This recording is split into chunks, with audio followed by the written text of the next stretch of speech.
আসসালামু আলাইকুম গাইস। তো চলে আসলাম আজকে আমাদের পুকুরে বড়শি বাওয়ার জন্য। তো প্রথমেই একটা লাইভ ভিডিও আমি আন্দাবুড়িতে পাই, আমার গাট কেয়ারে ফলাইছিলাম বড়িটা কই এখানে মাছ ধরতে পারে। তো বিশাল বড় একটা রুই আসে পায় 2 কেজির উপরে, এই যে দেখতেছেন।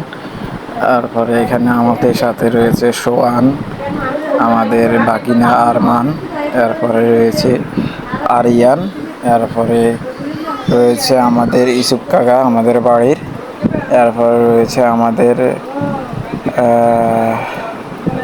রাজু কাকা।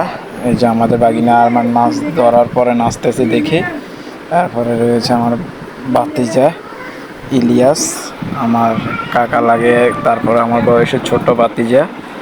তো এখানে আবার রয়েছে আমাদের আরেকজন মৎস্য শিকারী। তো এখানে আমার আব্বু রয়েছে আমাদের পুকুরে মাছ ধরার সময়।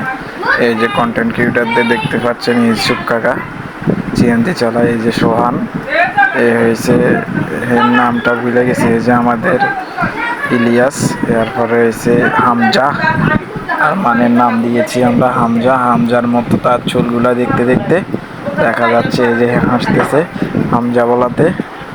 তো এখানে আরেকটা রয়েছে যে আমাদের রাজু কাকা, এই ভিডিও করতেছে ফেসবুকে ছাড়ার জন্য।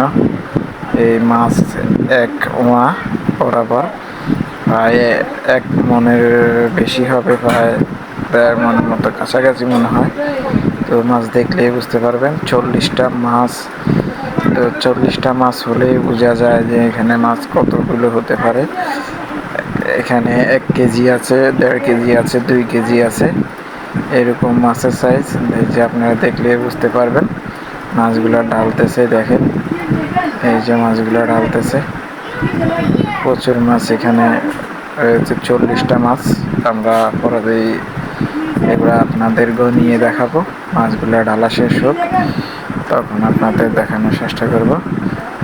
এই যে মাছগুলো দেখতেছেন বার করতেছে, মাছগুলোর সাইজগুলো আপনারা দেখেই বুঝতে পারতেছেন মাছগুলো কেমন। তো এখানে আরও অনেক মানুষ রয়েছে আমাদের ভাই, তাদের ভিডিও আর নিলাম না। এই যে দেখতেছেন, এই যে আমার ভাতিজা ইলিয়াস ঘুমতেছে। তো আপনারা যারা দেখতেছেন মাছগুলা দেশে এবং দেশের বাইরের থেকে, তো কেমন হয়েছে অবশ্যই কমেন্ট করে জানাবেন। তো আমাদের ভিডিওগুলো কেমন লাগে অবশ্যই আমাদেরকে কমেন্ট করে জানাবেন।